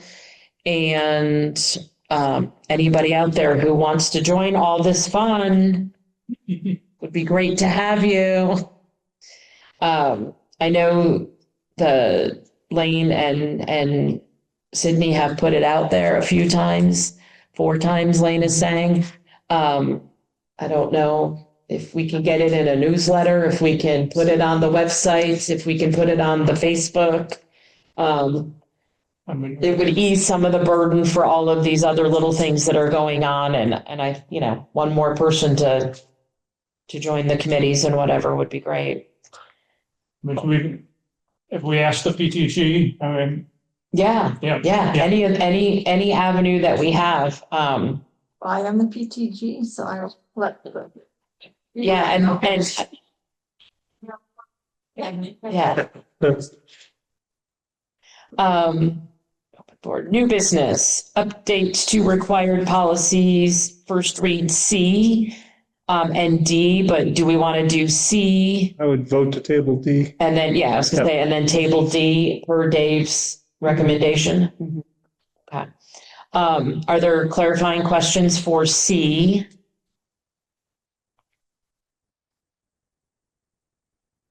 And again, these are just the mandated ones we have to have. And then, Do we need to make a motion to table D? I would. Yeah, so does somebody want to do that? I'll make that Thank you. my idea. And Jen, did you second I'll it? second. Perfect. And so we'll table D for 2 months down the road, right? Because next time we'll be approving C. I mean, we'll do the first read of D. Okay, you're okay with that? All right. Okay, so we'll do, tonight is the first read of C. November will be hopefully the second read and approval.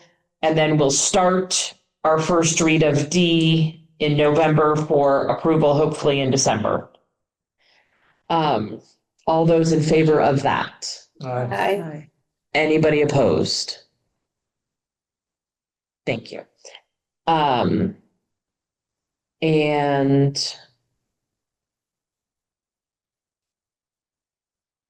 I'm curious why C29 is separated out.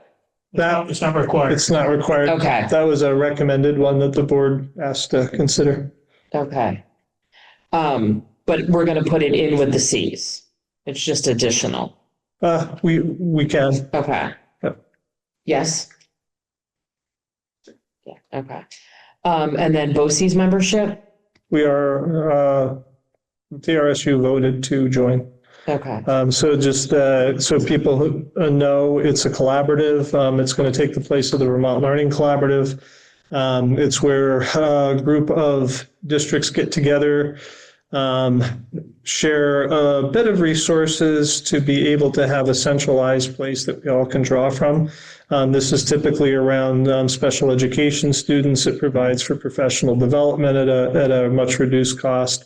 The thing that I'm actually most interested in about it, now that I've had a chance to research it a bit, is the intent to stock it with very specialized people that can assist our neediest students. Like I said, we're very good at managing students with mental health disabilities, but we don't have a lot of people that specialize in it.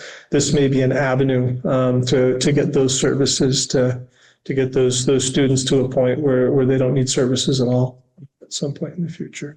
So it's just more of an update.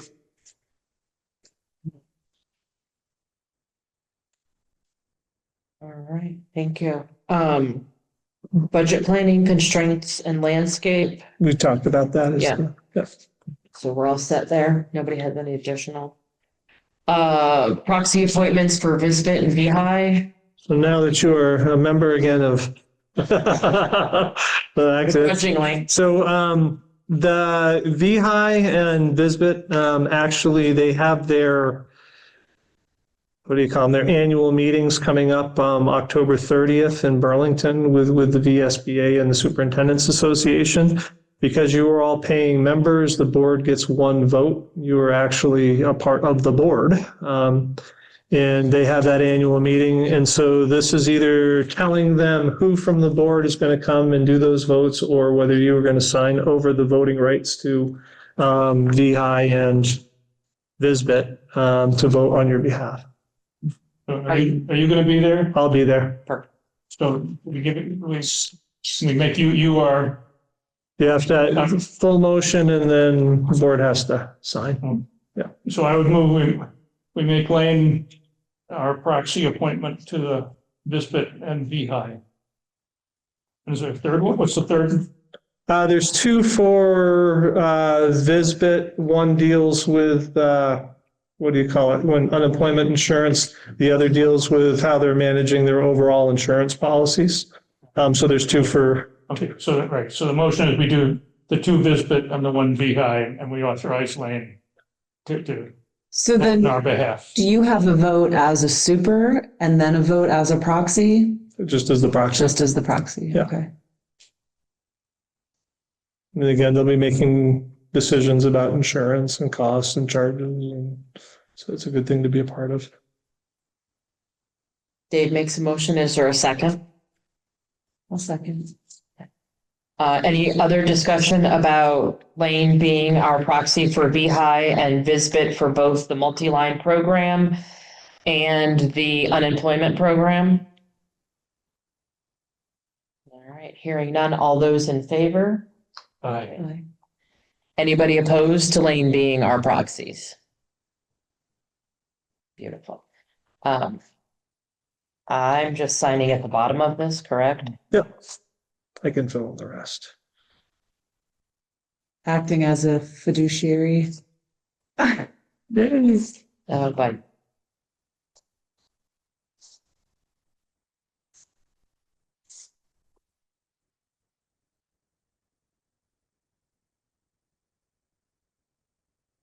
all right. Dave, Rural Community School Alliance. Okay, so I want to correct what I said about your survey. So you sent the survey to the SBA, okay? Right, and they then consolidated all of the answers, right?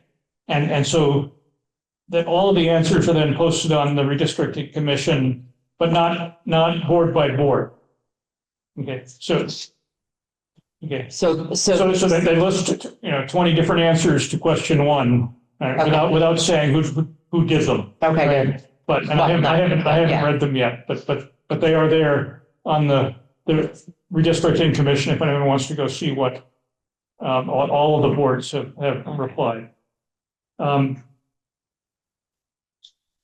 Elaine's letter is also now on their website, the one that you just submitted. Yeah, they're that we saw in our packet, right? So next Tuesday, the Mount Holly Select Board will meet. And they've asked that at least some of us come to discuss the possibility of them sending a letter to the redistricting commission. And I think Julie was nervous about us all going without having been sort of more officially authorized or approved by the board. Do you want to speak to that, Julie? My memory was that at the last meeting, I think it was last meeting, we all said that we were comfortable with the resolution or the statement that we had passed, but that until we knew more, we didn't want to take further position. And my feeling is that the language in the statement that we passed, that we sent to the redistricting commission, remains our position, or at least my position. It's what this board voted on. And so my opinion here would be to recommend that the select board make a statement, the same statement, a statement that's similar. The draft that was circulated included a lot of discussion on things and opinion on things that I don't believe we voted on, and I think was not consistent with the kind of our decision to wait to know more. So that was my feeling there.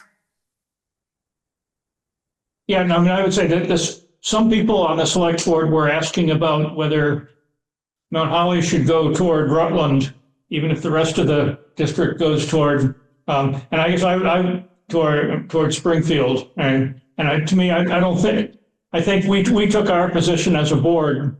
And if they want to say something, of course, we're not going to stop them from saying it, but I don't think we would recommend that they make any statement about who we ought to merge with or who should do what.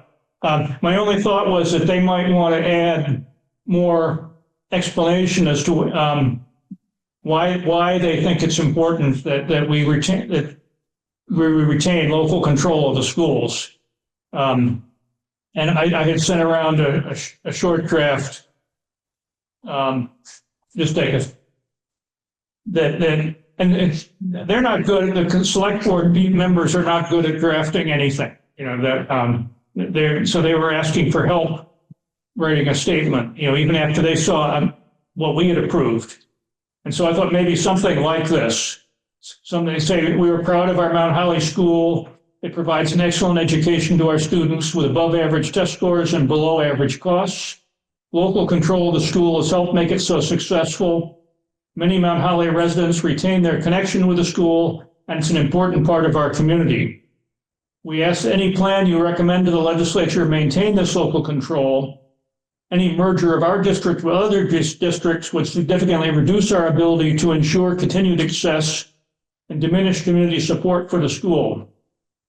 We have no objection to enlarging the supervisory union if the enlarged supervisory union can provide the same level of services we have received in the past at a lower cost. And so while there are more words there than we had in our previous resolution, I don't think I think it maintains the integrity of what we said last time. I think, Julie, do you feel better about that? And then I have a comment if you're good. I'd like to hear from others, I guess, before I'm still thinking through. I didn't see, was the text of that attached to the agenda? No, because we didn't have it, correct? Okay. Right. So I guess here's what I recall from our meeting is something similar to what Dave just said, that we are not happy with any of the possibilities, but that if it's inevitable, we would prefer it to be at the higher level so that we can maintain as much local control as we can. That being said, I have heard from a handful of people who were either at the selectmen's meeting or who have watched it and are now very confused and upset and think that the school board has made a position that we have not made. And so I want to be really clear when we go in and do outreach like this, that that we remember that people who we're talking to often don't know as much as we know. And sometimes we talk from the standpoint that everybody knows what we know. We know a lot more because we're here, we're more invested in this particular conversation. And so I think there's a handful of people in Mount Holly that are upset with the board and a decision that was made that we didn't even make, that we won't make, the state will make. But there are people who are feeling like we're going to force either a separation of our current structure, which we're not, or that we're going to choose all of the kids go to Green Mountain, not Mill River, and we're taking away school choice. And there's a lot of animosity about that, which none of it is true. We at this point don't have any control over any of those decisions, and any of those decisions that would be made at this point are going to be made at the state level. And what we're asking for from the select board would be a statement that they would be willing to make that says something along the lines of, we want to keep local control and any mergers should be at the highest level possible, and only if we're going to see a benefit from our taxes and better outcomes for our students. And historically, we know that they've promised those things and haven't materialized. I had put in my phone last meeting that the selectmen's meeting was last night, and I went, but there was no meeting because it's next Tuesday. And my hope is that I can go and clarify some of the misconceptions. But that is where that is what I know at this point. Julie? I think in light of that, and I think this is a sufficiently sort of technical and complicated area, my vote would be to not stoke further sort of incomplete information among people who aren't as keyed into this as we are. And I guess I'm just not sure why, knowing it, like, there's nothing right now that we are mobilizing around because we don't know what is going to happen.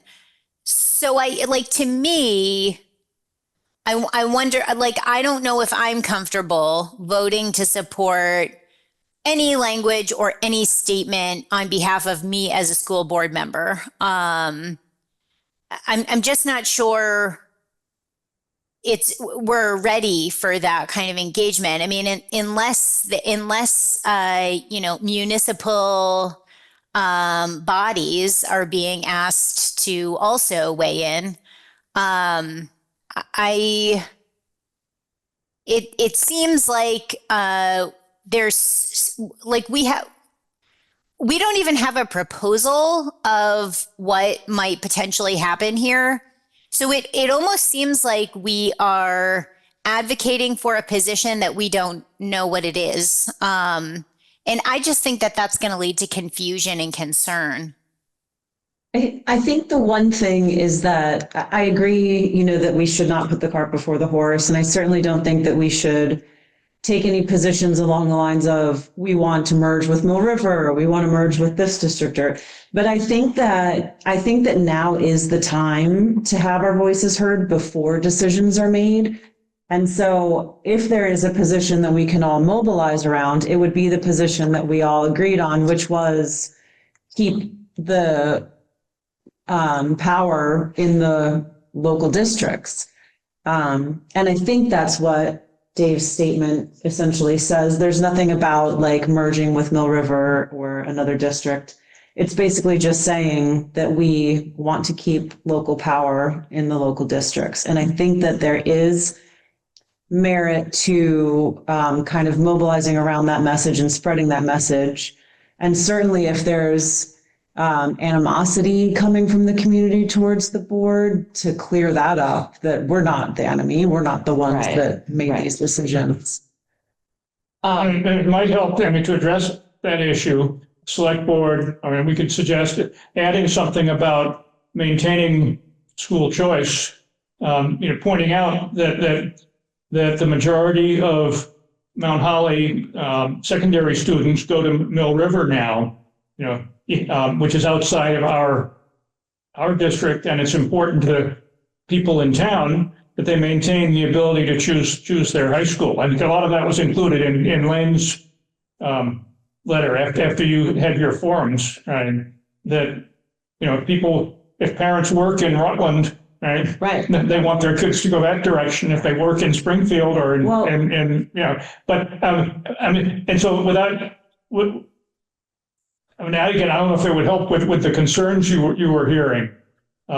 If the letter was saying that, we could take out the part about enlarging the supervisory union, right? If we wanted to. I think what people are, and so in addition to all of the confusion that I heard 2 weeks ago, in the meantime, there's also new information about the first draft of the state's CTE based. Yeah, the CTE based map, which of course has Mount Holly going toward River Valley, however that looks. And even that isn't decided. So my fear is a couple of things. I feel like I think our message needs to be right now, we want to voice our opinion about what we would like, but ultimately the state is going to tell us what we get.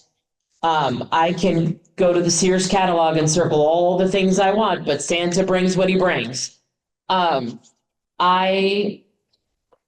I think we have to do a little bit of damage control before we get too involved in detail. And I think now is probably the time to ask the select board to, as a stakeholder in our community, to say they would like to maintain as much local control as possible. And if we're going to merge supervisory unions, it would be at the, what did I say? Only if better outcomes and lower taxes. And I think keep it very generic and very simple, because we aren't in a place where we can talk about what the state is going to decide for us. It's not, it's really not going to be in our hands. We can voice our opinion all we want, and I think we should. I think we should be loud about it, but in the end, the state is going to make the final decisions. It's not like when we did this before and we were, the state was telling us, you've got to do something and you get to pick the something you do. Now the state's going to tell us what we're going to do. I mean, unless people are reading other things that I don't know about. The one piece to add to the conversation is I would have due consideration about whether what is presented potentially to the select board is done verbally in person versus in writing. I think if it's well thought out, I think if it's done in writing, there's a lot less chance of confusion. At least from my experience. So just a thought that I don't know that the selectmen were the one, I didn't hear from any of the selectmen. It was the people at the meeting and the people who watched the meeting later that voiced their concerns to me. And I mean, it was only a handful of people. There could have been 300 people out there that watched it, and though they may feel perfectly clear about it. Oh, of course, the people who came to me were upset. And that's the nature of how life works. I would love if, Dave, you wanted to prepare something that was, well, I don't know that we can do that though, because time-wise. What are people thinking? I think it's important to make a statement. I just don't think that we should have specifics like naming districts or anything like that. But should we say something about school choice? What are your 3 principles that you want to get across that you believe in? 3 things. Because that's what I heard was 3 different things, right? Mm-hmm.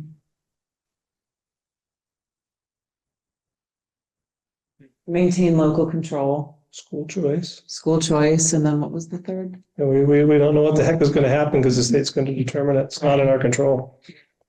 But we feel that we need to speak now. Yeah. So would the board support me going to another meeting? And saying these are the 3 principles that we would like to see. And if the select board is so inclined that they are willing to write a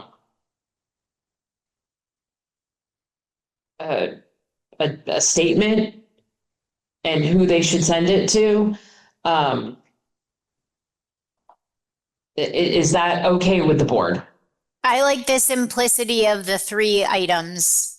Mm-hmm.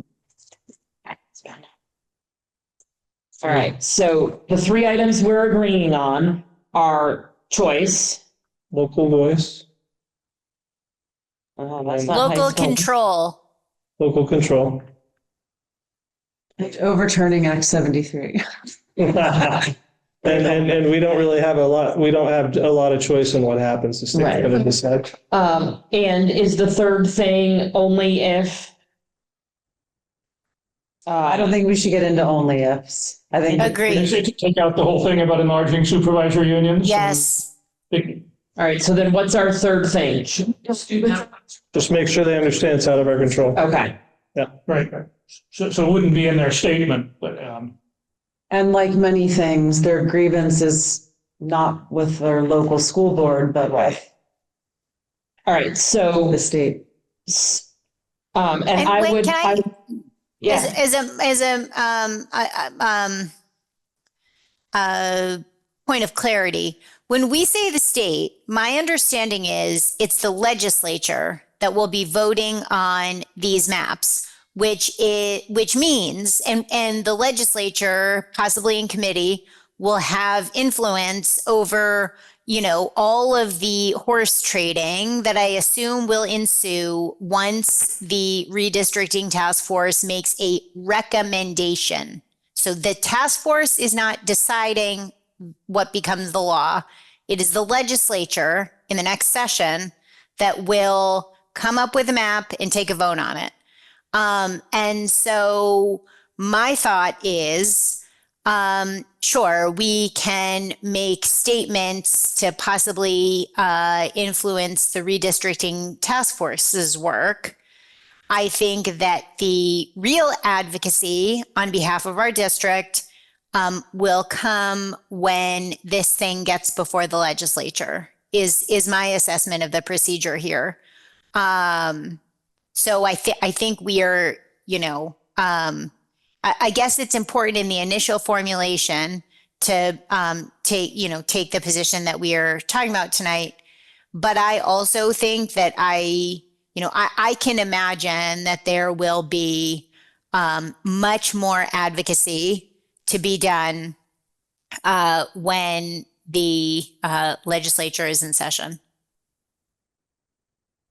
I think I agree with that completely. I do think that there'll be some number of people in the legislature who won't want to dive in and start monkeying with the recommendations. And if they get 3 recommendations from the commission, a lot of them will want to say, pick 1, 2, or 3 and not, 7B. Yeah, that's my fear as well. That a lot of the power is going to be, the ultimate decision is going to be made much later, and that's important as well. But I think Dave's right. I think whatever gets presented to them, they're going to pick one of them. They're not going to tweak it. But again, we can't predict the future. They also, and to Julie's point, the advocacy is going to be important because they also have the ability to change the law. Mm-hmm. Right. It's not just that they have to choose. They don't. They could do nothing, but they could also choose to change how the law is written and what it requires. So just to clarify, I will go, and anybody else on the board who wants to go, Dave, you didn't get us on the agenda, correct? You did. I'll double check. Okay. I'm pretty sure that, I don't think they've circulated the agenda, but they said they would put it on the agenda. Okay, so as an agenda item on the select board, we think, otherwise during public comment, I will say simply that we would love for the school or for the select board to make a statement as a stakeholder in what happens to our community, that they are in support of school choice and local control. And if they're willing to make that statement, we'll give them the information about who to make it to.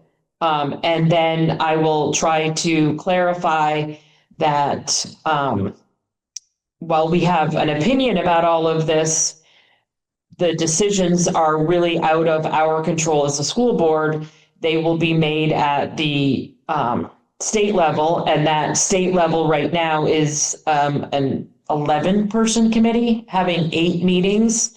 And those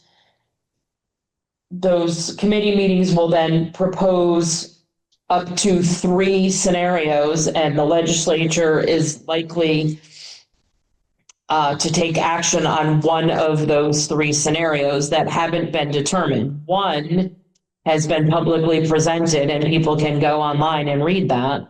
But that has nothing to do with our school board. Oh, it has everything to do with our school board. We just didn't get any say in it.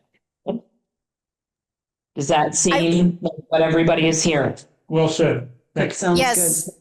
Also, I'm wondering if we ought to amend our statement that we made to the redistricting task force to include our support for continuing school choice.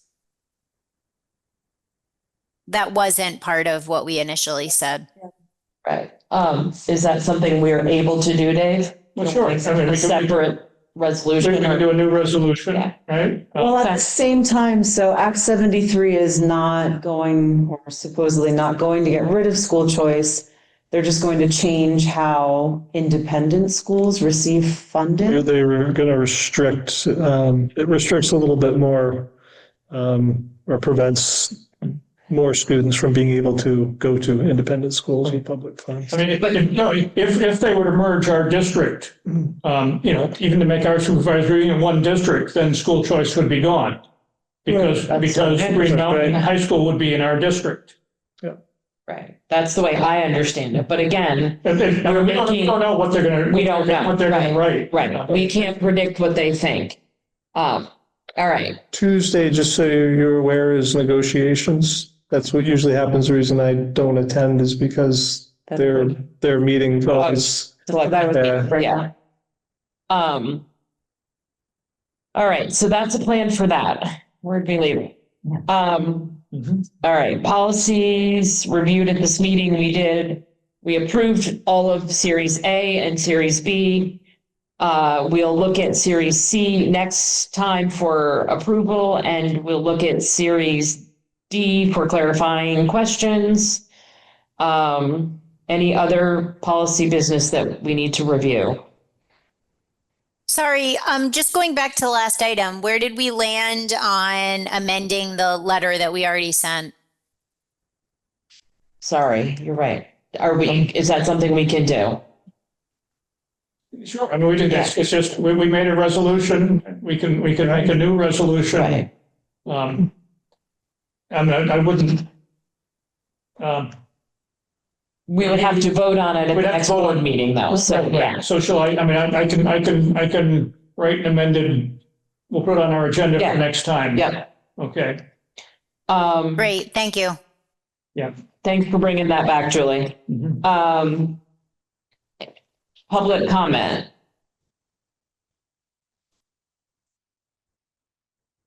Hearing none.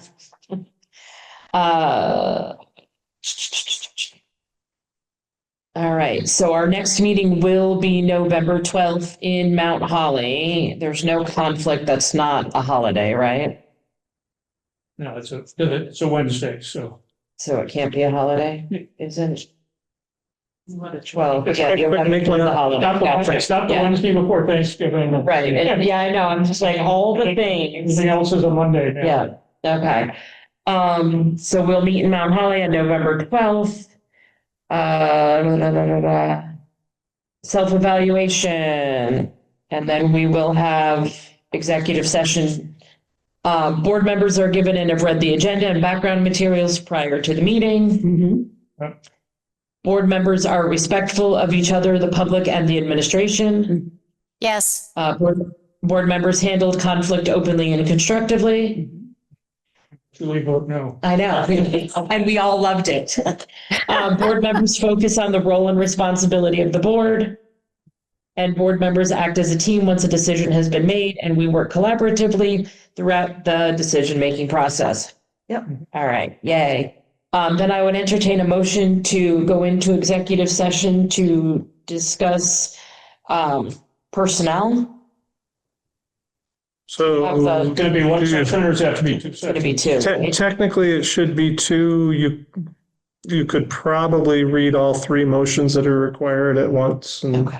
the goal is just making sure it's clear to the community what you're going in for. Okay. So do you have them there? So this is the basics of the motion Yeah. for the personnel, the public employee one. Right. And these are the two that would go along with the labor negotiations. Okay, so I would look for a motion to enter executive session, VSA 313.3, the employment of a public employee. And also, I move that the board determine that premature public disclosure of discussions concerning the support staff contract would significantly disadvantage the board. And I further move that the board enter into executive session pursuant to 1 VSA 313A1B for the purpose of discussing labor negotiations related to the support staff contract. So it would be a personnel and support staff contract. And you want to invite Cheryl and I. And we're going to invite Cheryl and Lane. So moved. Anybody want to second it? Thank you, Jen. All those in favor of entering executive session? Aye. Anybody? Aye. I assume your aye was just a late one. You're not opposed, right, Julie? I am not opposed. I support this. Thank you. All right, so we will clear the Time. 8:29. She might be, I don't know how to tell him. So you're recording.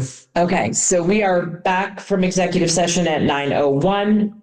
And with regard to the personnel discussion, there is no action. And with regard to the negotiations, does somebody want to make a motion?